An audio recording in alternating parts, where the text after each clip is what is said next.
ወወልድ ወመንፈስ ቅዱስ አሃዱ አምላክ።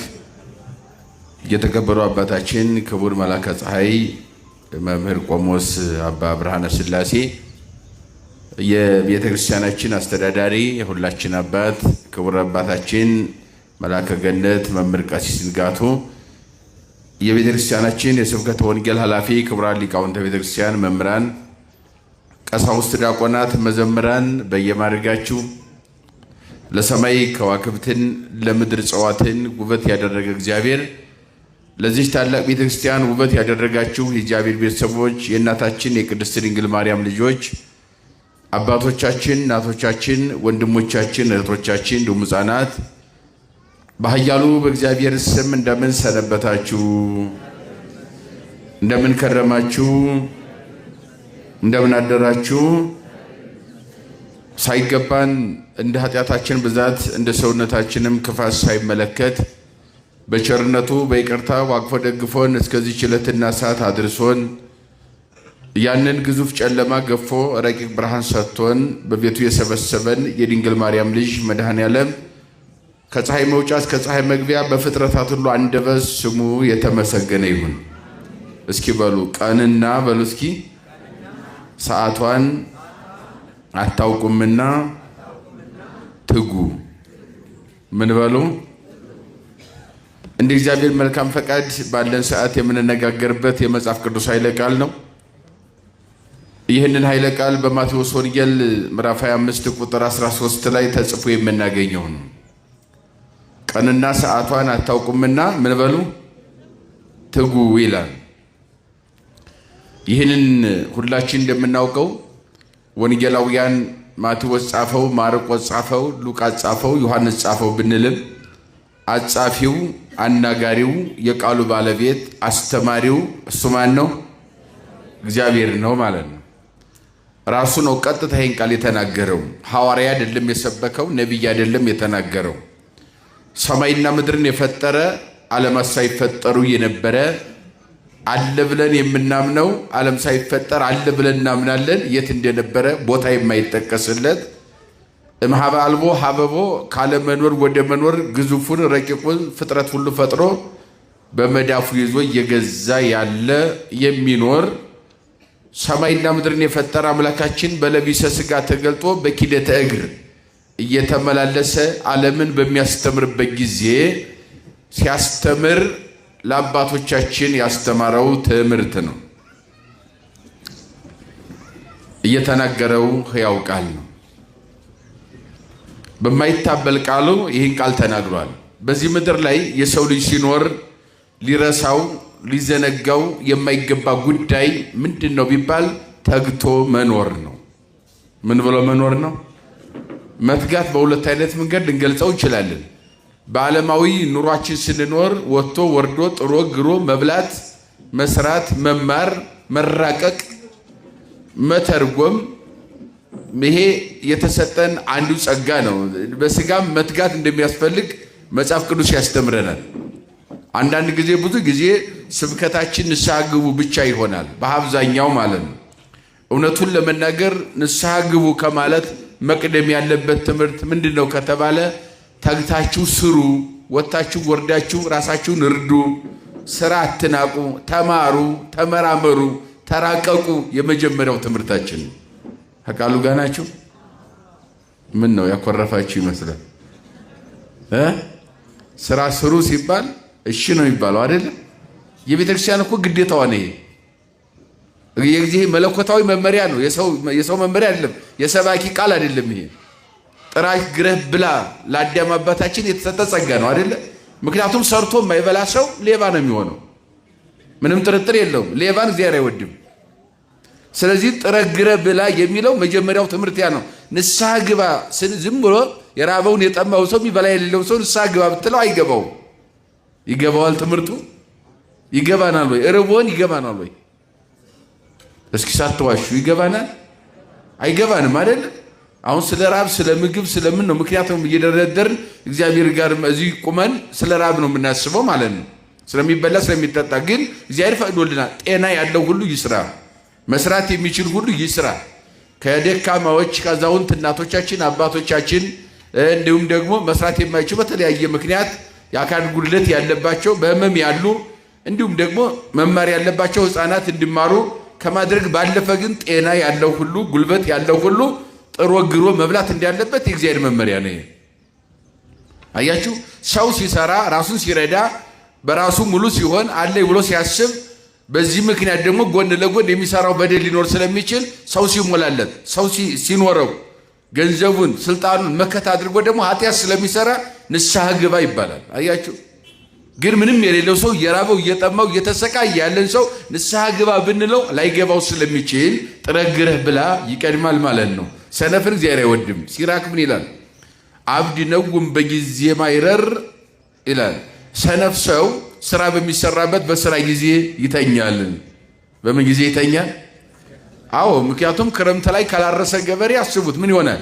ክረምት ላይ የሚተኛ ገበሬ ታይሳስ ላይ ይራባል። ግድ ነው፣ ምንም ማድረግ አይቻልም። ሰነፍ ሰው አለ ገበሬው ላዩ ዝናብ ታች ውሃ በላይ ውሃ በታች ውሃ ሆኖ በውሃ መካከል እየዋኘ ሞፈር ቀንበር ተሸክሞ የተበጠረ የተንጠረጠረ ዘሩን ይዞ እየወደቀ እየተነሳ በሚያርስበት ጊዜ ውሃ እንዳይነካው ጭቃ እንዳይነካው ሰነፍ ሰው ተኝቶ ቁጭ ይላል ቤቱ አለ።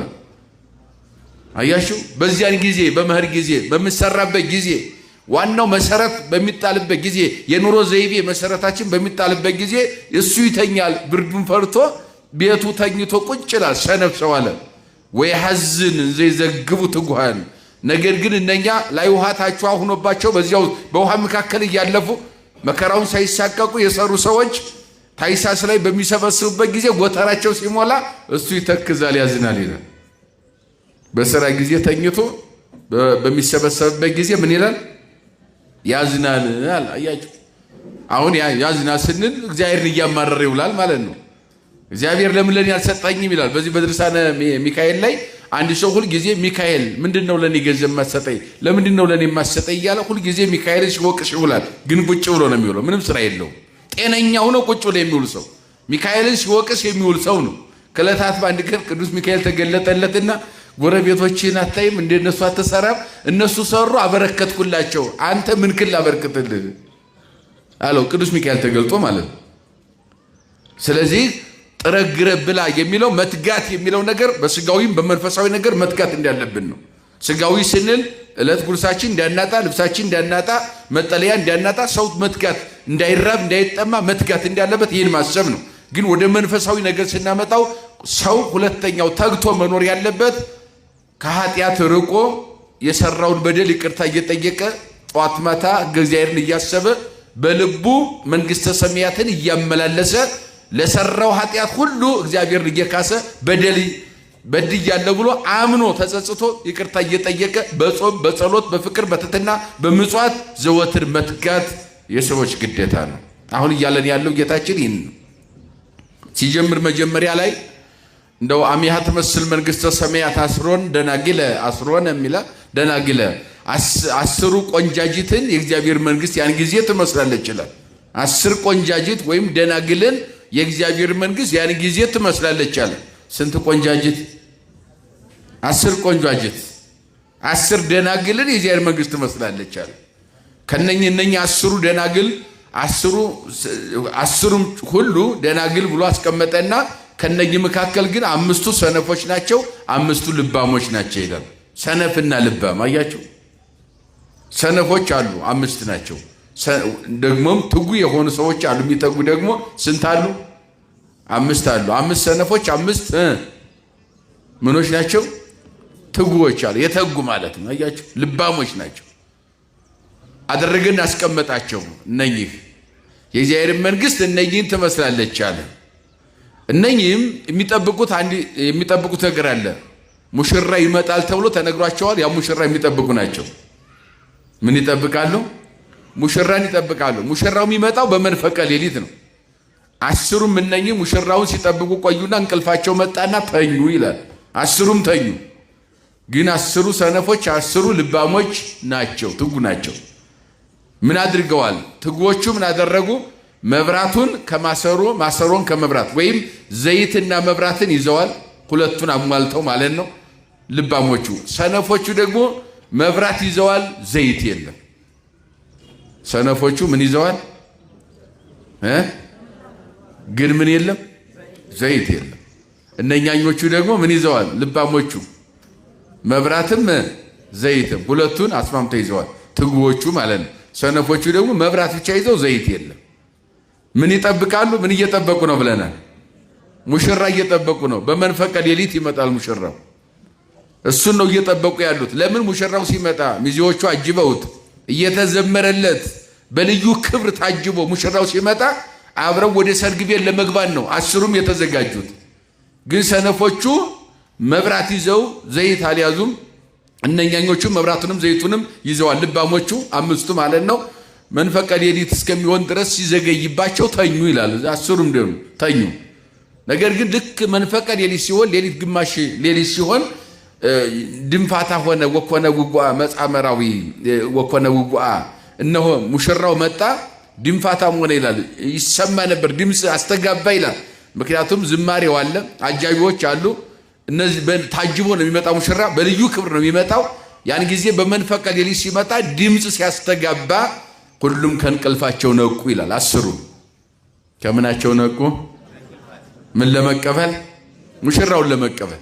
ከዚያ በኋላ ሙሽራው ሲመጣ ወደ ሙሽራው ቤት እየገሰገሱ ሲሄዱ የነኝኛዎቹ መብራትና ዘይት ይዘዋል።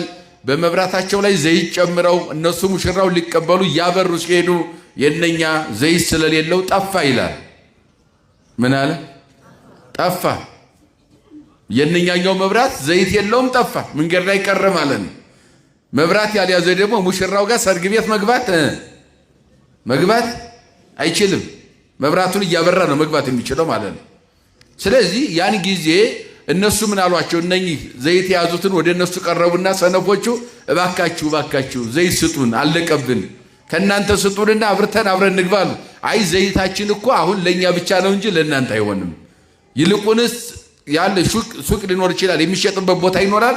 ወደዚያ ሄዳችሁ ገዝታችሁ ብትመጡ ይሻላላችሁ። ያላቸው አማራጭ ለመግዛት ሄዱ። ሲሄዱም ደግሞ ሊገዙም የሄዱበት ቦታ አላገኙም። ሙሽራውም ጥሏቸው ገባ። እነኚህ አጅበው መብራቱን እያበሩ በልዩ ዝማሬ ወደ ሰርጉ ቦታ ገቡ። እነኛ ሲመጡ በር ተዘግቷል ይላል። ምን ተዘግቷል? በር ተዘግቷል። ክፈትልን ብለው ለማንኳኳት ሞከሩ። ጩኸትም ጮኹ፣ አስተጋቡ። ነገር ግን አልተቻለም። እውነት እላችኋለሁ አላቃችሁም፣ ምክንያቱም ቀድማችሁ አልተጋችሁም። ሰነፎቹ ናችሁ፣ ተገኝታችኋል። አሁን እዚህ በኋላ ወደዚህ ሰርግ ቤት መግባት አይቻልም፣ ተዘግቷል በሩ ብለው መለሷቸው ይላል። ይሄ ምሳሌያዊ ትምህርት ነው። ጌታችን አምላካችን መድኃኒታችን ኢየሱስ ክርስቶስ በዚህ ምድር ላይ ወንጌልን በሚያስተምርበት ጊዜ 80% ወንጌል በምሳሌ ነው የተሰበከው። በምሳሌ በአብዛኛው በምሳሌ ተሰብኳል። ምክንያቱ ደግሞ ምሳሌ ጥቅሙ አሁን ብልህ የሆነ መምህር ዘመናዊም መንፈሳዊም ዓለማዊም መምህር ቢሆን ሲያስተምር በአብዛኛው ተማሪዎቹ በቀላሉ ትምህርቱ እንዲረዱለት ምሳሌ ይጠቀማል። ምሳሌ ዋናው ዓላማው የምሳሌ ትርጉሙ የማይገባን ነገር፣ የማናውቀው ነገር፣ ያላወቅነው ያልተረዳነውን ነገር በምናውቀው ነገር ሲነግሩን በቀላሉ ስለምንረዳ ማለት ነው። ተማሪ የማያውቀውን ነገር ዝም ብሎ ቢነግሩት በቀላሉ አይገባውም። ብዙ ያደክመዋል፣ ሰዓትም ይገላል፣ ሰውንም ያደክማል፣ መምህሩንም ተማሩንም ያደክማል ዝም ብሎ ቢነግሯቸው። ነገር ግን በሚያውቀው ነገር አንድ የሚያውቀውን ነገር ጠቅሶ በዚያ ምሳሌ አድርጎ የማያውቀውን ነገር ቢነግሩት ተማሪው በቀላሉ ይቀበላል፣ መምህሩን በቀላሉ ማስረዳት ይችላል። ድካም አይኖርም ማለት ነው። አያችሁ፣ ጊዜም አይባከንም ማለት ነው። ስለዚህ ጌታችን ሲያስተምር ዓለምን ለማስጨነቅ አይደለም የመጣው፣ ዓለምን ነፃ ለማውጣት ነው የመጣው። ዓለምን ለማሳዘን አይደለም፣ ለማጽናናት ነው የመጣው። የዓለምን ልብ ለመስበር አይደለም፣ ለመጠገን ነው የመጣው። ስለዚህ እሱ ለልጆቹ ለእኛ ስለሚራራ በሚገባን ቋንቋ ወንጌል ያስተማረ። ምክንያቱም የረቀቀ ነገረ መለኮት ቀጥታ ቢያስተምሩን አይገባንም፣ አንረዳውም። ሴቶች በሚበዙበት አካባቢ ጌታችን ሲያስተምር በእርሾ መስሎ ያስተምር ነበር። በምን ያስተምራል? ሴቶች ሲበዙ በምን ያስተምራል? አዎ የእርሾን ጉዳይ ማን ያውቃል ማለት ነው? በደንብ ሴቶች አይደለ? በደንብ ያውቁ ሴቶች ናቸው። ወንድ ብትጠይቁት አያውቅም። ስለ እርሾ ላያውቅ ይችላል። የእርሾን ጠባይ እንዴት እንደሚቀመም፣ እንዴት እንደሚዘጋጅ፣ ለምን እንደሚውል፣ ሲውል መጠኑ ምን ያክል እንደሆነ እርሾን ጠንቅቀው የሚያውቁት እናቶቻችን እህቶቻችን ናቸው። ስለዚህ ሴቶች በደንብ ይህን ስለሚያውቁት በእርሾ መስሎ ወንጌል ነገረ መለኮትን ሲያስተምራቸው በቀላሉ ሴቶች ይረዳሉና ጌታችን እንደዚህ ያስተምሯል ለሴቶች። ነጋዴዎች የሚበዙበት አካባቢ ደግሞ ነጋዴ እንግዲህ ትናንትም ተነግሯል። ሰሞኑን በመክሊት መስሎ በትርፍና በኪሳራ ስለ ትርፍና ኪሳራ በደንብ ጠንቅቆ የሚያውቀው ማን ስለሆነ ነው? ነጋዴ ነው። ትርፍና ኪሳራውን በደንብ ነጋዴ ያውቃል። ከነጋዴ በላይ ስለ ትርፍና ኪሳራ የሚያውቅ የለም። ስለዚህ ነጋዴዎች የሚበዙበት አካባቢ መድኃኔዓለም በሚያስተምርበት ጊዜ በትርፍ በኪሳራ በመክሊት እየመሰለ ያስተምራል ማለት ነው። ሌላው ገበሬዎች የሚበዙበት አካባቢ ገበሬዎች እርሻ የሚያርሱ አርሶ አደሮች የሚበዙበት እነሱ የሚበዙበት አካባቢ መድኃኔዓለም ሲያስተምር በዘር መስሎ ያስተምራቸዋል። በዘር መስሎ ዘር እንዴት ይዘራል? የተዘራው ዘር ምን ላይ የተዘራ ዘር ይጠቅማል፣ ምን ላይ የተዘራው አይጠቅም የሚለው ማቴዎስ 23 ማቴዎስ 13 ላይ ከቁጥር 1 ጀምሮ ስታነቡ የምታገኙን። እነሆ ወጣ ዘራይ ይዝራ ዘይዘር እነሆ ዘሪ ሊዘራ ወጣ ወይም የሚዘራ ሰው ሊዘራ ወጣ ይላል። ወንዘ ይዘር ቦዘ ወድቀ ውስተ ፍኖት በመንገድ ዳር የወደቀ አለ ሲዘራ መጽዋዕ ወፈ ሰማይ ወበልወለውቱ ዘር የሰማይ ወፎች መጥተው ያንን ዘር ለቀሙት ይላል። ቀጥሎም እንደገና በጥንጫ ላይ የወደቀ አለ ፈጥኖ የበቀለ ፈጥኖ የደረቀ። ምክንያቱም እስመ አልሞ ሙቅ ለመሬቱ መሬቱ ጥልቀት የለውምና ጥንጫ ላይ የወደቀ ዘር ፈጥኖ ይበቅላል ፈጥኖ ይደርቃል። ለመብቀልም ለመድረቅም ፈጣን ነው ማለት ነው። ከዚያ በሾህ መካከል የወደቀ አለ ቦዘ ወድቀ ማእከለ አስዋክ በሾኮች መካከል የወደቀ አለ እሱም ደግሞ በቀለ አማረ ቡቃያው አምሮ ነገር ግን ማፍራት አልቻለም። ሐነቆሶክ እሾህ አንቆ አስቀርቶታልና እነኚህ ሶስቱ ዘሮች ለገበሬው ጥቅም የሌላቸው ዘሮች ናቸው። ሶስቱ በመንገድ ዳር የወደቀ በጥንጫ ላይ የወደቀ በእሾህ መካከል የወደቀ ማለት ነው። አራተኛው ዘር ለገበሬ የጠቀመው በመልካም ምድር ላይ ወዘ ወድቀ ውስተ ምድር ሰናይ በመልካም መሬት ላይ የወደቀው ነው። 30 60 100 ፍሬ አፈራ ይላል። ይሄንን በምሳሌ አድርጎ ለገበሬዎች ነው የሰበከው። ተፈክር ለነ ተርጉምልን ብለው ሐዋርያትም ይሄ አልገባንም ምን ማለት ነው ምሳሌው ጌታ ሆይ ተርጉምልን መምራችን በደንብ ይተርጎምልን አልገባንም አሉ። በመንገድ ዳር የወደቀው ወፎች የበሉት ማለት በውዳሴ ከንቱ የቀረ ሰዎች ያልተጠቀሙበት የእግዚአብሔር ቃል ነው። መምህራን ያስተምራሉ ሰሚ ያጣ የእግዚአብሔር ቃል ማለት ነው። በጥንጫ ላይ የወደቀ ፈጥኖ የበቀለ ፈጥኖ የደረቀው ደግሞ እንደው ፈጥነው ደስ ብላቸው የሚሰሙ ሰዎች በኋላ ደግሞ ግቢ ሲወጡ ደግሞ ቃሉ የሚረሳቸው ሰዎች የሚዘነጉ ማለት ነው። ከዚህ ፍቅር ተሰብኳቸው እዚያ ጦረኛ የሚሆኑ ማለት ነው። አያችሁ፣ ከዚህ ምጽዋት ተሰብኳቸው እዚያ ሌባዬ ቢሆኑ ቀማኛ የሚሆኑ ማለት ነው። እንደዚህ አይነት ናቸው ፈጥነው የሚሰሙ። በሌላው አባባል ደግሞ ፈጥነው የሚያምኑ ሰዎች ለክደትም የፈጠኑ ሰይፍ፣ እሳት፣ ስለት የተለያየ መከራ ሲገጥማቸው በቀላሉ ሰውን እግዚአብሔርን የሚክዱ ሰዎች ማለት ነው። እነኚህ ናቸው ብሎ አስቀምጧል። በእሾህ መካከል የወደቀው ደግሞ ያው በቀለ፣ ለጊዜው ደስተኛ ሆነን ሰማነው ቃሉን ደስ ብሎን ረክተን ሄርን። ከዚያ በኋላ ግን እሾህ ካነቀው ንስሐ ግቡ ተብለን ተሰብከን እገባለሁ እያወራን ራሳችን ጋር እየተነጋገርን ከሄድን በኋላ ረስተነው በዚያው የሚቀር ለንስሐ ፍሬ ያልበቃ ማለት ነው። ይሄ ማለት ነው ብለው ሊቃውንት ተርጉሞት። በመልካም መሬት የወደቀው እንግዲህ ያው መልካም የሆኑ እምነት ያላቸው እምነት ከምግባር ያዙ ምእመናን የተሰበከ የተነገረላቸውን ትምህርት ንስሐ ግቡ ሲባሉ ንስሐ የሚገቡ ስጋው ደሙን ተቀበሉ ሲባሉ ስጋው ደሙን የሚቀበሉ ናቸው። እነኚህ ደግሞ እስከ ፍጻሜው ድረስ የተባሉ ወጣኒ ማዕከላዊ እንደገና ደግሞ ፍጹማን ከሚባሉት በዚህ በሶስት ደረጃ ያው የጀማሪ ክርስቲያን ከዚያ እያደገ ደግሞ 30 የተባለው ጀማሪው ክርስቲያን ነው። ያ እያደገ ወደ 60 የሚሄደው ደግሞ ወደ ምግባር የተንደረደረ ያለ ከዚያ ፍጹም ለመሆን ደግሞ ስጋው ደሙን ተቀብሎ ዘላለማዊ መንግስቱን ለመውረስ ከመጨረሻው ምግባረ ሰናይ መልካሙን ስራ የሰራ ሰው ያ ነው ብለው ሊቃውንት አባቶቻችን ተርጉመዋል። ይሄ እንግዲህ ሊቁም ቅዱስ ያሬድም ገራይቱኒ ምንድነው ዘራይውሰ ካህኑ እቱ ወገራይቱኒ ዓለም እቱ። ዘሪው ማነው ካላችሁ ካህኑ መምሩ ሰባኪው ነው። መሬቱ ደግሞ ማነው ካላችሁ ወገራይቱኒ ዓለም እቱ ምእመናን ናቸው። የምእመናን ገራይተ ልቦናቸው የምእመናን ልብ ነው ገራይት የተባለው ምእመናን ናቸው፣ ትምህርቱን የሚሰሙ ናቸው አሉ። አዎ ካህኑ ይዘራል፣ ቃለ እግዚአብሔር ይናገራል፣ ምድር ትቀበላለች፣ ምእመናን ይቀበላሉ። 30 እና 60 100 ፍሬ ደግሞ ማፍራት እኛ ተምረን ወደዚያ ማደግ እንዳለብን ይህንን ትርጓሜ ሊቃውንት አባቶቻችን ያስተምራሉ ማለት ነው። በጥቅሉ ወደ ገበሬዎች ሲሄድ በዘር መስሎ ያስተምራል ነው። እንደው በዘር ሲባል ሌላ ውስጥ እንዳይገባ ብዬ ነው ወደዚያ የገባሁት። ዘር ሲባል የሰፈሩ መንደሩ ቀየው ሸለቆ ቋንቋው አይደለም። ይሄ ዓለም ያመጣብን ጣጣ አይደለም። እሱ አያችሁ፣ ይሄ ሃይማኖት አጀንዳ አይደለም። አዎ ለሃይማኖት ቆሻሻ ካልሆነ በስተቀር አጀንዳ አይደለም። ምክንያቱም አንድ ዘር ነው። የሰው ዘር አዳም ነው ብላ ነው ቤተክርስቲያን የምታስተምረው። አዳም ነው ከአዳም የተገኘ የሰው ዘር ብላ ነው የምታስተምረው። ነጭም ይሁን ጥቁር ምንም ይሁን ምን ሰው እኩል ነው። ሰው ነው። ትክክለኛው በእግዚአብሔር የተሰጠው የክብር ጥግ ሰው የሚለው ቋንቋ ነው። ይሄ ሌላው ዓለም ያመጣብን ጣጣ የተሸከመ ነው የምንዞረው። ሰላም ያልሰጠን ራሳችን የፈጠርነው አጀንዳ ነው እንጂ እሱ በዚህ ቋንቋ የሚገለጥ አይደል። ዘር ስንል በምሳሌ የተሰበከውን ገበሬ የሚሰራውን ከስራው ጋር የሚሄደውን ነገር ጠቅሶ ገበሬውን ማስረዳትና የእግዚአብሔር መንግስት እንዴት መውረስ እንዳለበት ገበሬው ወንጌል ሳይማር እንዳይቀር በሚገባው መንገድ ጌታችን አስተምሯል። እኛም ማስተማር እንዳለብን የተሰጠን ጸጋ ስለሆነ ነው። ያን ነው የሚያስረዳን ማለት ነው። ወደ መሰረታዊ ነገሩ ስንመጣ 10 ደናግሎች 5ቱ ሰነፎች ናቸው፣ 5ቱ ልባሞች ናቸው። ልባሞቹ ምን ይዘዋል ነው ያልነው? መብራትና እሺ፣ ሰነፎቹስ መብራት ይዘዋል። ምን የለም? ምን ይጠብቃሉ? ሙሽራ ይጠብቃሉ። የሚመጣው ስንት ሰዓት ነው? በመንፈቀ ሌሊት ይመጣል አይደለ? ከዚያ ተኝተው ነበረ። ድምፅ ሰሙ፣ አስተጋባ ድምፅ። አዎ የዝማሬ ድምፅ አስተጋባ። ሙሽራው መጣ ታጅቦ በልዩ ክብር በመንፈቀ ሌሊት። ሁሉም ከእንቅልፋቸው ነቁ። ሰነፎቹ ልባሞቹ ምን አሏቸው? ዘይት አለቀብን ስጡን አሏቸው። ዘይቱ ለእኛ እንጂ ለእናንተ አይበቃም፣ ካለበት ቦታ ገባ ሄዳችሁ ግዙ አሏቸው። ሊገዙ ሄዱ። ከዚያም አላገኙም። ተመልሰውም ሲመጡ በር ተዘግቷል። እነኛ ግን አጅበው ገቡ። ወደ የት ገቡ? ወደ ሰርጉ ቤት። እነኛ ሰነፎቹ መጥተው ክፈትልን ብለው ለመኑ። አይከፈትም ተዘግቷል ተብለው ተመለሱ። ስለዚህ የሚመጣበት ጊዜና ሰዓቱንና ቀኑን አታውቁምና ምን በሉ ትጉ ነው። ይህን ያስተማረው መድኃኔ ዓለም ነው።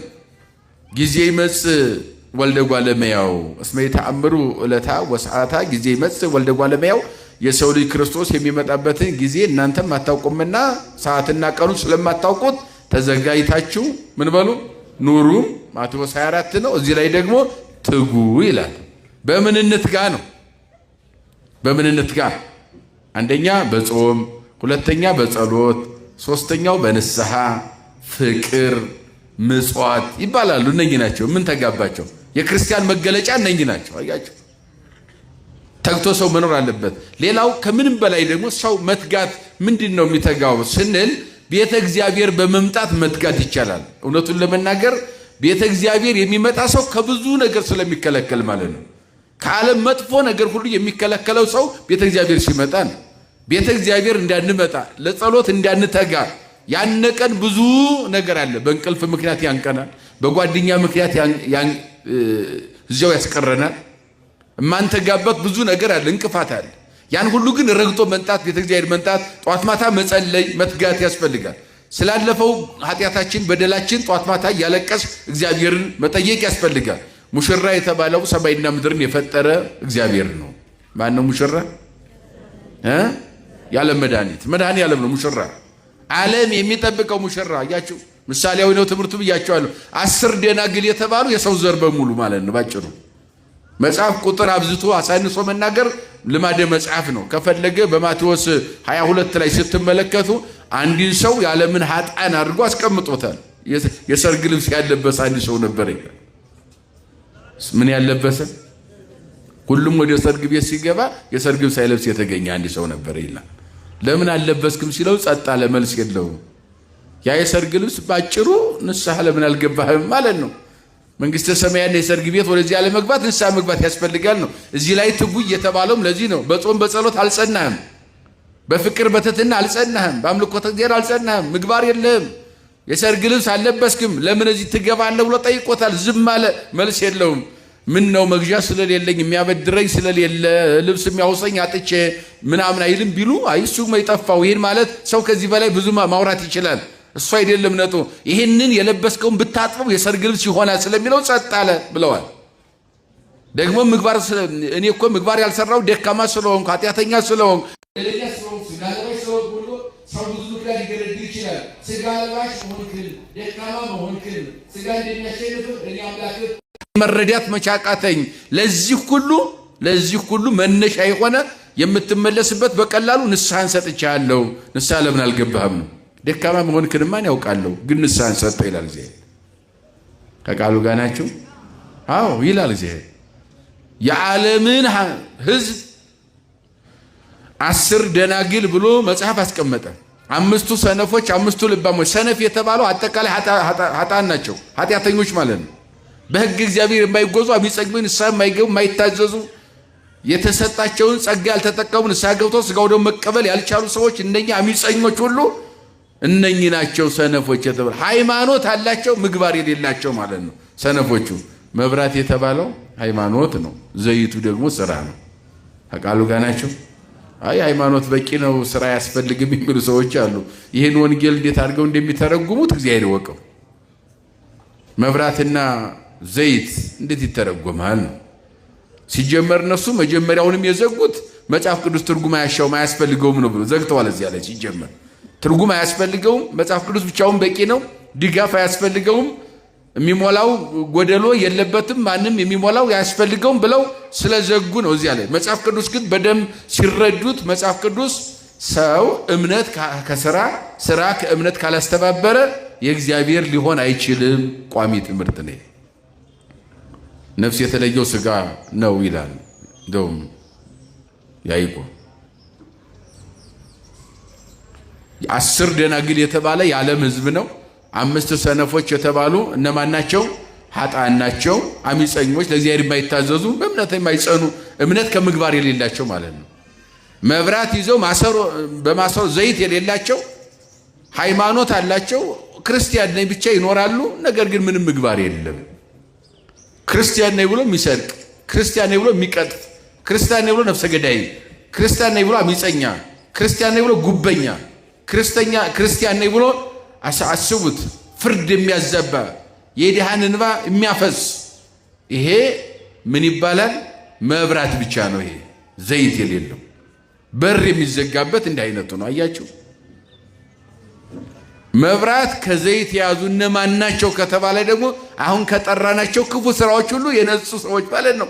ሃይማኖቴ ኦርቶዶክስ ተዋሕዶ፣ ለዚያውም እግዚአብሔር ወልድ 2 ልደት አለው። ዓለም ሳይፈጠር የአብ የባህሪ ልጅ ነው። ለሰማያዊ ልደቱ እናት ሳታስፈልገው የአብ ልጅ ነው። ለምድራዊ ልደቱ አባት ሳያስፈልገው የድንግል ማርያም ልጅ ነው። ወልደ አብ ወልደ ማርያም በተዋሕዶ ከበረ ብዬ አምናለሁ። እምነቴ ይሄ ነው። መብራቴ ይሄ ነው።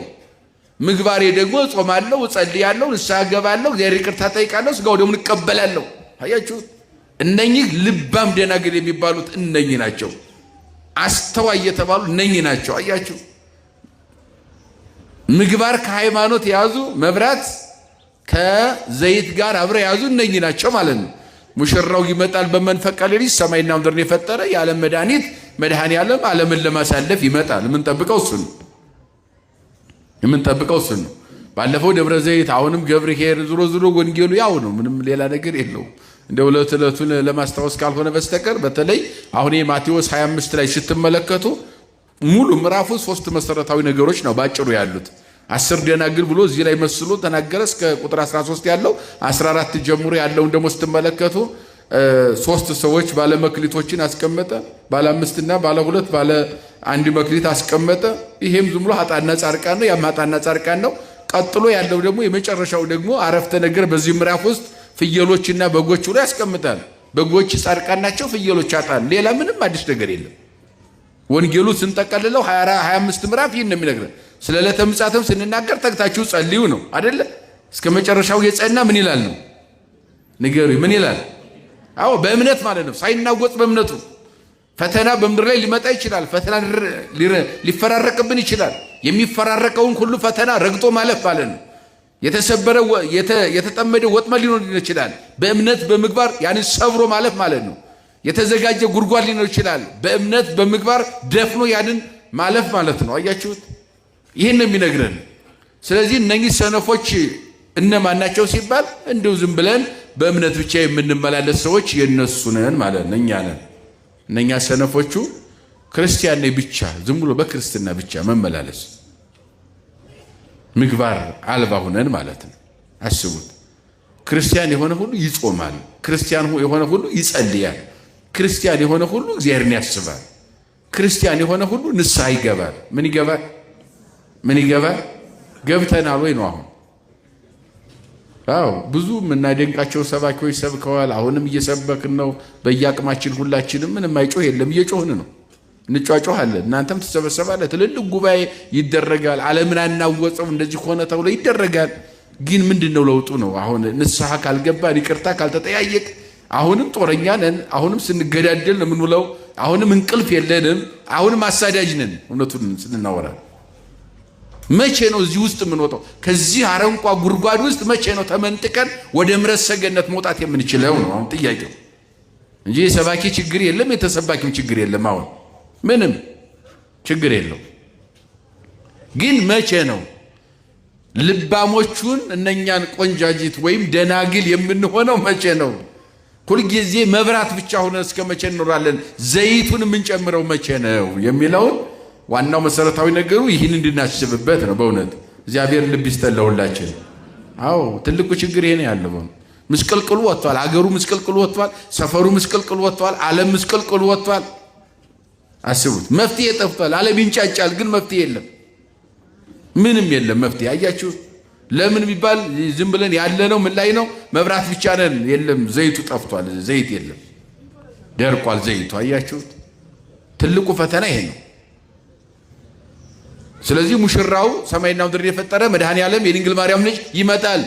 ወደ ሰርግ ቤቱ ሊያስገባ ነው። አሁን የሚመጣው ሊወለድ አይደለም። አሁን የሚመጣው ሊጸነስ አይደለም። አሁን የሚመጣው ሊጠመቅ አይደለም። አሁን ቆሮንቶስ ገዳም ገብቶ ምድረ በዳ ሊጾም አይደለም የሚመጣው በቀኝና በግራ ለማቆም መብራት ከዘይት የያዙትን ልጆቹን ጠርቶ በቀኙ አቁሞ የማያልፈውን ዓለም የሙሽራው ቤት መንግሥተ ሰማያት ለማስገባት ነው። ሲመጣ በግራና በቀኝ ያቆማል። ሲያቆም ኃጥአንና ጻድቃን ወይም አስቡት በመንፈቀ ሌሊት ብለውታል። ቀኑ እንኳን አይታወቅም። እንደው ተዘጋጅታችሁ ኑሩ ነው። ተዘጋጅታችሁ ኑሩ። ደብረ ዘይት አይደለም አይታወቅም እላችሁ። እሁድ እንደሚመጣ ነው። እሱም ማንም ያውቀዋል። ቁም ነገር አይደለም። መጋቢት ወር እንደሚመጣ ሁሉም ያውቀዋል። ምንም አይደለም ይሄ። ግን ማንኛው መጋቢት የሚለውን ግን የሚያውቅ የለም።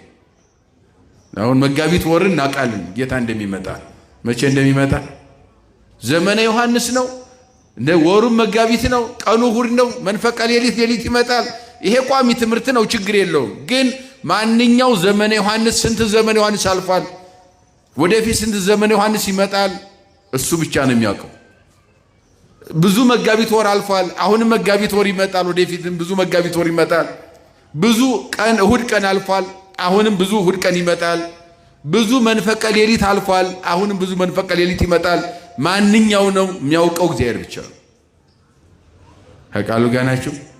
ስለዚህ የኛ ድርሻ ምንድን ነው እዚህ ላይ? እስኪ ንገሩኝ። ርዕሳችን ምን ነበር? ቀንና ሰዓቷን አታውቁምና መትጋት ነው አይደል የሚያስፈልገው? በቃ መፍትሄ ነው ማለት ነው።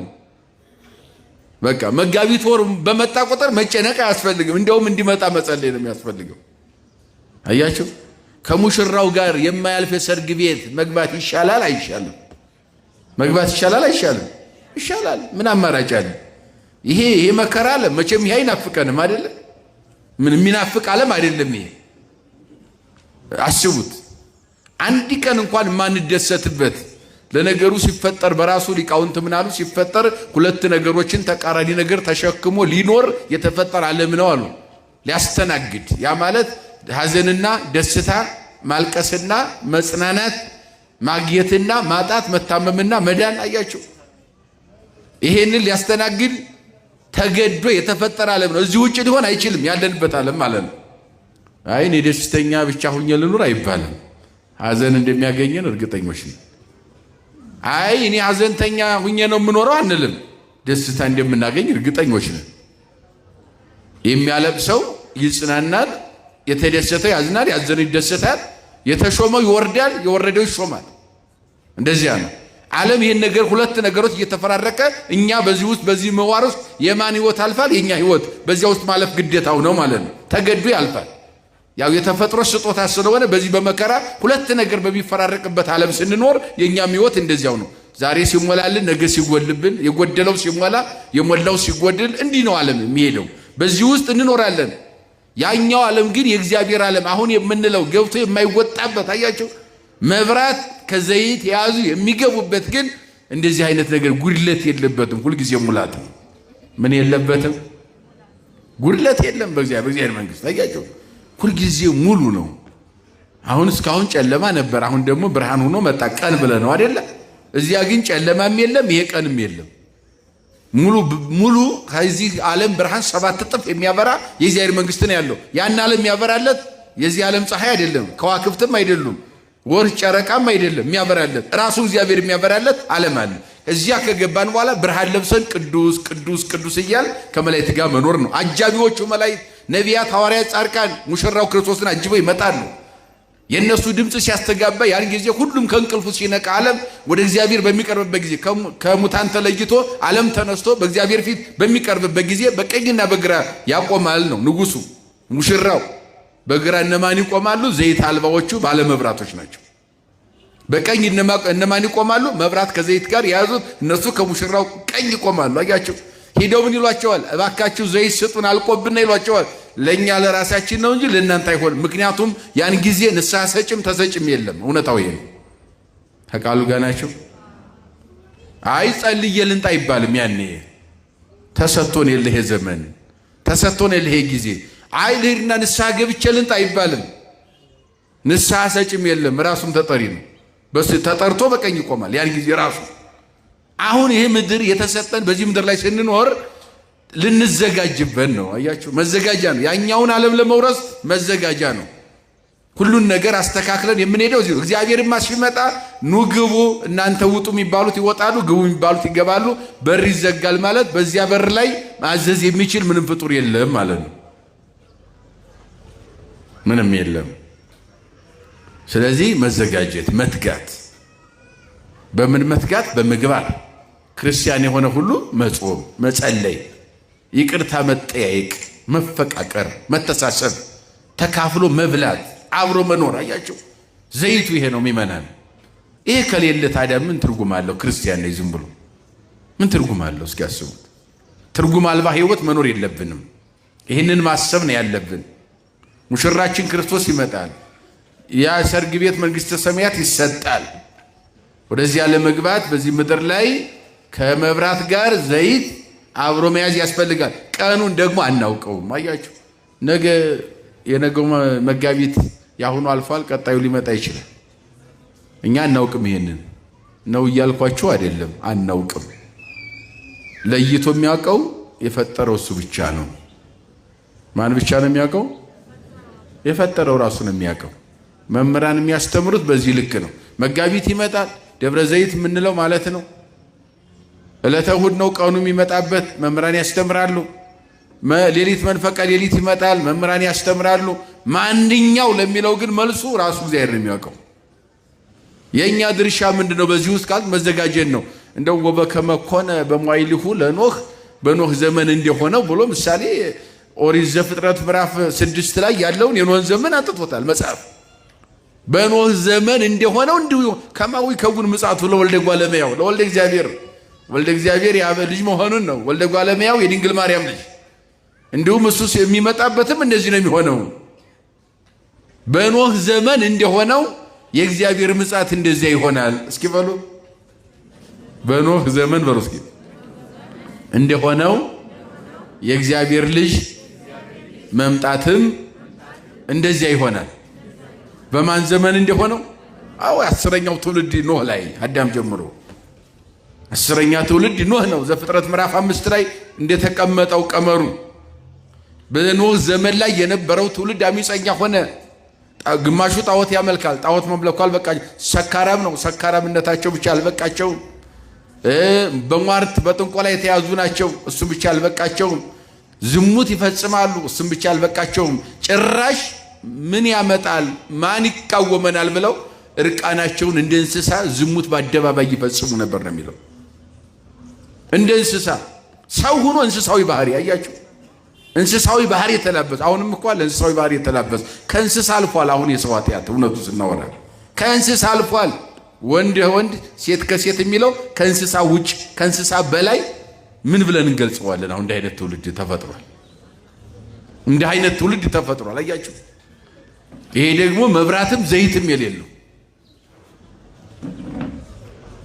ስለዚህ በኖህ ዘመን እንደዚህ አይነት በደል ያን ሁሉ ሲበድሉ ወይ ቤሎ እግዚአብሔር ለኖህ እግዚአብሔር ኖህን አለው ሰቆራረ ኮኑኒ እሉ ህዝብ እነኚህ ህዝቦች በኔ ዘንድ አጸያፊ ሆነዋል። ወበጻ ኃጢአቶሙ እስከ ጽንፈ ሰማይ ኃጢአታቸው እስከ ሰማይ ዳርቻ ደርሷልና። እስኪ በሉ እነኚህ ህዝብ በሉ እስኪ በኔ ዘንድ አጸያፊ ሆነዋል ኃጢአታቸው በሉ እስኪ እስከ ሰማይ ዳርቻ ደርሷል። በኔ ዘንድ ማለቱ ነው። ያየሁት ነው። ከኔ የሚሰወር ባይኖርም የበለጠ ጎልቶ አደባባይ ፍጥረት አውቆታል አለ። ከኔ አልፎ ፍጥረት አልቆታል ማለት ነው። እግዚአብሔርማ ምንም የማያውቀው ነገር አለ? ሁሉን ያውቃል። የትኛውን ቦታ ተደብቀን ብንሰራ እያንዳንዱ ኃጢአት ተደብቀን የምንሰራው ከሰው ነው እንጂ ከእግዚአብሔር መደበቅ አይቻልም። ይቻላል? ጥልቅ ባህርን ብትወርድ ሰማይ ሰማያትን ብትወጣ ዳዊት እንደተናገረው ዳዊት በአንድ ወቅት ኦርዮን አስገደለና በዚያን ሰዓት ኃጢአት እንደሰራ ተጸጸተ ይላል። በጣም አለቀሰ። ጉድጓድ ምሶስ ካንገቱ ውሃ ሞልቶበት ማልቀስ ጀመረ ዳዊት ይላል።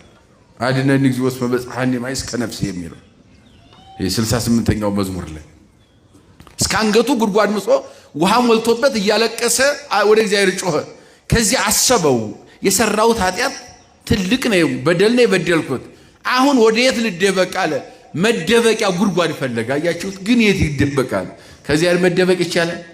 እዚያ ምን አለ? እመኒ ያረጉ ውስተ ሰማይ፣ ወደ ሰማይ ብወጣ ሰማይ ሰማያት ሁሉ ያንተ ናቸው፣ በአንተ እጅ ስር ናቸው። መደበቂያ አልችልም እንጂ ብችል አዎ ኢዮራማ ኤረር ኢየሩሳሌም ሰማይ ሰማይ ወደ መንበረ መንግስት ጽርሐሪያ የሚባለው ይሄን ሰባቱ ሰማይ አልፌው እንኳን ሰንጥቀው ብሄድ አልችልም እንጂ በዚያም አንተ አለ። ከቶ አንተ የሌለህበት የት አለ? ወመን ወረርኩስ ተቀለይ ህየኒ ሐሎከ ወደ ጥልቅ ወደ ውቅያኖሶች ውስጥ ጥልቅ ውስጥ ወርጄ ልደበቅ ብልም ውቅያኖሶች ባንተ ናቸው። እንደው ኢሳይያስ እፍኛ ይሞሉም ያለም ውቅያኖሶች ይላል እግዚአብሔር። ዘይሰፍሮ ለማይ ባህር በእፍኑ ነው ውቅያኖስ የሚዘግን በእጁ እግዚአብሔር ሲለው ውቅያኖሶችም በቁጥጥር ናቸው አለ። ወእመኒ ነሳይኩ ክንፈ ከመንስር ወሰረርኩ እስከማይለቅ ተባይር ክንፍ አውጥቼ እንደ ንስር የዓለምን የነፋስ ባህር እየቀዘፈ ንስር ከዳር እስከ ዳር ዓለምን እንደሚቀዝፈው እንደሚሄድ እንደዚያ እኔም ክንፍ ተሰጥቶኝ ብቀዝፈው ዓለምን ወዴት ሄዳለሁ? እስከ ምድር ዳርቻ ብሄድ በዚያም አንተ አለህ። እየሄደ ከተመራህ ወታነበረኒ የማንክ እነሆ ይልቁንስ ስልጣን ትግዛይ ትቅጣይ ካንተ ቁጥጥር ውጭ መሆን አልችልም ብሎ ተናግሯል። ስለዚህ በኖህ ዘመን የነበሩ ሰዎች በአደባባይ ወጣ የውስጡን ኃጢአት ወደ ውጭ አወጡት። ርቃናቸውን መዳራት ጀመሩ። በአደባባይ እንስሳዊ ባህሪን ተላበሱ። ስለዚህ እነኚህ ሰዎች በእኔ ዘንድ አጸያፊ ሆነዋል። ኃጢአታቸው እስከ ሰማይ ዳርቻ ደርሷል አለ። ተመልክቼዋለሁ አለ። አጸያፊ ናቸዋል። ይጸንሱ ሕማመ ወይ ወልዱ ሞተ። አያችሁ ሕማምን ጸንሰው ሞትን የሚወልዱ ናቸዋል። እስኪ በሉ ሕማምን በሉ እስኪ ይጸንሳሉ፣ ሞትን ይወልዳሉ። አያችሁ ሕማምን ይጸንሳሉ አለ።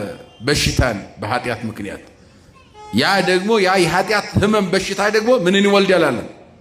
ሞትን ይወልዳል አለ። አያችሁ ሞት ሲባል የዚህ ዓለም ሞት አለ። ይሄማ ነፍስ ከስጋ ተለየ፣ በቃ ጨረሰ፣ የዚህ ምድር ኑሮው ጨረሰ ማለት ነው። እረፍት ነው። በነገራችን ላይ እረፍት ነው። የዚህ ዓለም ሞት እረፍት ነው። እረፍት ነው የዚህ ዓለም ሞት። በተለይ ሃይማኖቱን ጠብቆ ለኖረ ሰው መታደል ነው። በተለይ መብራቱን ከዘይት የያዘ ሰው መታደል እንጂ ሞት አይደለም። ለዚህ ነው በቤተ ክርስቲያናችን መጻሕፍት መዛግብት ሁሉ ስታነቡ ከስንክሳሩ ጀምሮ በዚህ ቀን እከሌ የተባለው ቅዱስ አረፈ ነው የሚለው። አያችሁ ሃይማኖታቸው ለቀና ለአባቶቻችን በዚህ ቀን እከሊት የተባለ ቅድስት አረፈች ነው። ምን አለች? አረፈች ነው። ሞተች አትባልም። አልሞቱማ እናቶቻችን፣ አልሞቱማ አባቶቻችን። ይህንን ዓለም አልፈው ትሄዱ ማለት ነው። ከዚህ ዓለም ውጣ ውረድ ነፃ ወጡ ማለት ነው። ወደ እግዚአብሔር ሄዱ። ቀጠለና ስመ ከመ ኦፍ ሰረረ ክብሮሙ እንደ ወፍ ክብራቸው በሮ ሂዷል ይላል። እስኪ በሉ እንደ ወፍ በሉ እስኪ ክብራቸው በሮ ሂዷልና ምን ብሏል? እንደ ወፍ በራ እንደምትሄድ ክብራቸው ተለይቷል ማለት ነው። ሲተረጎም ክብር ተለይቷቸዋል። ህዝቡ በድለውኛል አለ እና ምን ላድርግ አለ ነው። ሂድና አስተምራቸው አለው። ምን ብዬ ላስተምር? በ120 ዓመት ውስጥ እመጣለሁ በላቸው። ንስሐ ግቡ፣ ንስሐ ግቡ፣ አሁኑኑ አልቅሱ በላቸው፣ ምከራቸው። ምከራቸው ንገራቸው። በ120 ዓመት ውስጥ ነው ያለው። ዛሬ ሊመጣ ይችላል 100ኛው ቀን ሳይጀምር ማለት ነው። ዛሬ ሌሊት ግን በ120 ዓመት ውስጥ ስላላቸው እነሱ ምን አሉ? 100ውን ዘመን ጨፍረን በ20ው ንስሐ እንገባለን። አያችሁ የኃጢአት ቀጠሮ። እንዲህ እኮ በኃጢአት ቀጠሮ የምንኖር ብዙዎች ነን። እውነቱን ለምን ትናንት የሰራነው ኃጢአት አልጸጽተን ብሎ በዚያ ንስሐ መግባት ሲገባን እንደገና ሌላ ኃጢአት ቀጠሮ ምን ይዝ ላለፈው ንስሐ ሳንገባ ሌላ ኃጢአት ቀጠሮ ምን ይዝ ሰዎች አለን። አያችሁ። ስለዚህ 100ውን እንጨፍርበታለን 20ውን ንስሐ እንገባበታለን ብለው ለኖህ ነገሩ። እንዲህ አይነት መልስ ሰጡት። አይ ጥሩ፣ እኔ መልእክት አስተላልፌያለሁ። የእግዚአብሔር ቃል ነው ያስተላለፍኩት፣ የእግዚአብሔር ነው፣ የኔ ሐሳብ የኖህ አይደለም። ይልቁንስ ዛሬውኑ ብናለቅስ ንስሐ ብንገባ ይሻላል ልጆቼ ብሎ ነገራቸው። የማይሰሙ ሆነ። እንግዲያውስ እግዚአብሔር የፈለገውን ያድርግ አለ። ምን ያለውን ያድርግ? አዎ ጌታ ሆይ እኔ አስተምሬያለሁ ያልከኝን መልእክት አስተላልፌያለሁ፣ መክሬያለሁ፣ እነሱ ግን የኃጢአት ቀጠሮ ይዘዋል ብሎ ለእግዚአብሔር ነገረው። እዚያ በኋላ እግዚአብሔር ወይ ቤሎ እግዚአብሔር ለኖህ ግበር ታቦተ በዘትድን አማያይ፣ እንግዲያውስ አንተ ከፍል ውሃ የምትድንበትን አንተና ቤተሰቦችህ መርከብ ስራ ነው። የምትድንበትን መርከብ ስራ። ካሁን በኋላ ወዳጄ ከአንተ ጋር ቃል ኪዳን ያለ አንተ ልጆችህን ይዘህ መርከቡን ስራና ግባ። ለፍጥረት ጠቅልሎ እንዳይጠፋ ሴትና ወንድ እያደረግ ከሚበላውም ከማይበላውም ከፍጥረት ሁሉ እንስሳቱም ከአራዊቱም ይዘህ ትገባለህ መርከቡ ላይ ለዘር እንዲተርፍ በምድር ላይ ፍጥረት ጨርሶ እንዳይጠፋ።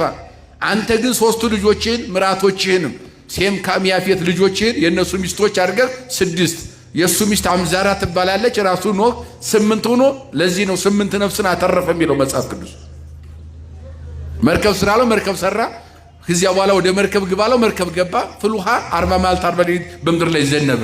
በላይም በታችም ያለውን ፍል ውሃ ነው የሚዘንበው። ውቅያኖሶች ወደ ፍል ውሃ ተቀይረዋል በምድር ላይ ያሉት።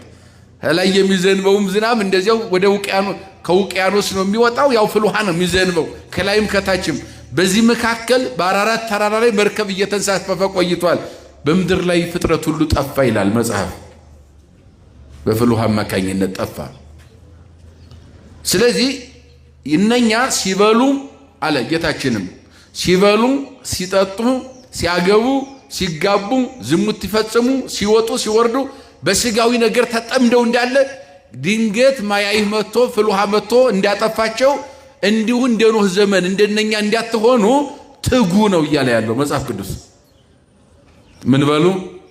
በኃጢአት እያላችሁ ዕለተ እግዚአብሔር እንዳይመጣባችሁ፣ ዕለተ ፍርድ እንዳይመጣባችሁ፣ ሙሽራው ክርስቶስ በመላእክት በቅዱሳኑ ታጅቦ እንዳይመጣባችሁ ሳትዘጋጁ እንዳይደርስባችሁ ተዘጋጅታችሁ ትጉ የሚለው ይሄንን ነው። እንድንዘጋጅ ነው። አያችሁ፣ ይሄ ምሳሌያዊ ትምህርት ያስተማረን መድኃኔዓለም ከነኝ እንድንማር ነው። ከሰነፎቹ ደናግል ዘይት ሳይዙ መብራት ብቻ ይዘው ኦርቶዶክስ ነኝ ክርስቲያን ነኝ ብቻ እያል መኖር ተገቢ እንዳልሆነ ኦርቶዶክሳዊ ስራ መስራት ኦርቶዶክሳዊ የሆነ ምግባር ሊኖረን እንደሚገባ ከነኛ ከሰነፎቹ እንማራለን። ከነኛዎቹም ደግሞ የምንማረው ጌታው እስከሚመጣ ይጓጓል እንጂ ምግባር ሃይማኖት ያለው ሰው ፈጣሪው እስከሚመጣ ይጓጓል እንጂ መጥቶ ባየሁት አብሬ በኖርኩ እንደ ቅዱስ ጳውሎስ እናፍቃለሁ ከሱ ጋር መኖር ብሎ እግዚአብሔርን ይናፍቃል እንጂ የሚጨነቅ ትውልድ ላለመሆን እንደነኚህ ደግሞ መብራትና ዘይቱን መያዝ ከኛ ይጠበቃል ማለት ነው። አሁን ዕለተ ምጽአት በተባለ ቁጥር የሚጨነቅ ሰው አለ። አዎ በእርግጥ ካልተዘጋጀን ያስጨንቃል። ለዚህ ያልተጨነቅ ለምን እንጨነቃለን? ካልተዘጋጀን ደብረ ዘይት በመጣ ቁጥር እንቅልፍ አጥቶ የሚያደርሰዋል። እንቅልፍ ከማጣት ንስሐ መግባት አይሻልም? አይሻልም? ይቅርታ መጠየቅ አይሻልም? ይሻላል እኮ።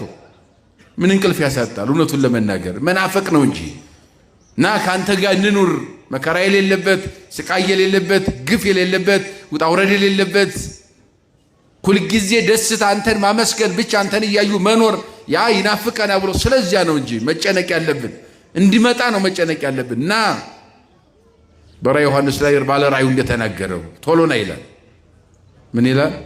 ጌታ ሆይ ቶሎ ና ይለዋል። አያችሁ? አዎ ምክንያቱም ወንጌላዊው ሁሉን ነገር ትቶ ራሱን ለእግዚአብሔር የሰጠው ወንጌላዊ ነው። ምንም ያላስጨነቀው እስከ ሞት ድረስ ከሊቶስትራ እስከ ቀራንዮ ድረስ እውነቱን ለመናገር ዓለም ሲጨነቅ ሰማይና ምድር ሲደበላለቅ ሰማይ ተጨንቆ እንደ ዝናብ ከዋክብትን ወደ ምድር ሲያረግፍ አስቡ። ሲያረግ የሰማይ ጭንቀት ከዋክብት እንደ ቅጠል ያረግፋቸው ነበር በዕለተ ዓርብ ቀራንዮ ላይ። እንደገናም ጨረቃ ወደ ደም ስትቀይር፣ ደም ስታለቅስ፣ ፀሐይ ወደ ጨለማ ራሷን ስትቀይር፣ አፋቸውን ከፍተው መቃብራት የዋጡትን የሰው ዘር ሲተፉ፣ ሙታን ሲነሱ፣ አይባን ሲፈተቱ አያችሁ። ያ ሁሉ ዓለም በተጨነቀ ጊዜ ጴጥሮስ 3 ጊዜ ሲክድ፣ ሌሎችም ሐዋርያት ሊቶስትራ ጫካ ሲበተኑ ፊት ለፊት ቆሞ ድንግል ማርያምን አቅፎ እንባዋን እየጠረገ ከጌታው ፊት ያልተለየ ዮሐንስ እኮ ነው ያለው። ጌታ ሆይ ቶሎ ና አለው። እሱ ያላለ ማን ይላል? ጌታውን እሱ ያልናፈቀ ማን ናፍቃል? አያችሁ፣ እንደ የነሱ ልጆች ስለሆን ጌታ እንዲመጣ ነው መናፈቅ የሚያስፈልገው እንጂ መጨነቅ አያስፈልግም። የሚያስጨንቀን ኃጢአት ስለሆነ ያንን ጭንቀት እዚህ ላይ ማስወገድ ያስፈልጋል። በዚህ ምድር ላይ የምንኖረው ያኛውን ዓለም ለመውረስ መዘጋጃ ነው እንጂ ጊዜያዊ ነው። ኮንትራት ቤት ነው፣ ኪራይ ቤት ማለት ነው። ያለም ለኛ ኪራይ ቤት ሰው እስከፈለገ ያኖረናል፣ ካልፈለገ ውጡ ይለናል፣ እንወጣለን። አይደል? እንደዚያ ነው። በቃ ያለ ዓለም እንደዚያ ነው። ይህ ዓለም ለኛ እንደዚያ ነው። ለዚህ ነው ሐዋርያው ለእመተነስተ ቤትን ዘሃሎ በዲበ ምድር ከመደብተራ እንደ ድንኳን ያለው ምድራዊ ቤታችን ቢያልፍም አለ ኢነሐዘንነ እኛ እናዝንም አለ። ምድራዊ ቤት ይህ ዓለም ቢያልፍ አንዝንም አንጨነቅም አለ ቅዱስ ጳውሎስም ሁለተኛ ቆሮንቶስ ምዕራፍ 5 ቁጥር 1 ጀምሮ አናዝንም አለ። በሰው እጅ ያልተሰራ ሰማያዊ ቤት አለንና። እስኪ በሉ እንደ ድንኳን ያለው በሉ እስኪ ምድራዊ ቤታችን ቢያልፍም እንኳ እኛስ አናዝንም። በሰው እጅ ያልተሰራ በሰማይ ቤት አለንና። በየት ቤት አለ? በምን ያልተሰራ? አዎ የዓለም ጠበብቶች ያልተጠበቡበት። አያችሁ፣ በእግዚአብሔር ብቻ የተዘጋጀ መንግሥተ ሰማያት ሙሽራው ክርስቶስ የሚኖርበት፣ እሱን እያየን አብረን የምንኖርበት፣ ከመላእክት ጋር እኩል ለምስጋና የምንሰለፍበት፣ ሰው የሰራው ጨርቅ ሳይሆን በእግዚአብሔር የተሰራ የረቀቀ የብርሃን ልብስ ተጎናጽፈን ቅዱስ ቅዱስ እያል እግዚአብሔርን የምናመሰግንበት ያን ዓለም ለመውረስ ሙሽራው ይመጣል። እኛን ለማውረስ ከኛ ምን ይጠበቃል? መትጋት። በምን እንትጋ? በጾም፣ በጸሎት፣ በንስሐ ሥጋው ደሙን በመቀበል በፍቅር እንትጋ። ተዘጋጅተን ንስሐ ገብተን ሥጋው ደሙን እንድንቀበል እግዚአብሔር ይርዳን። የእናታችን አማላጅነት የአባቶቻችን ጸሎት አይለየን። የመከረን ያስተማረን የገሰጸን የሰራዊት ጌታ እግዚአብሔር አምላካችን ከፀሐይ መውጫ እስከ ፀሐይ መግቢያ በፍጥረታት ሁሉ አንደበት ስሙ የተመሰገነ ይሁን። ይቆየ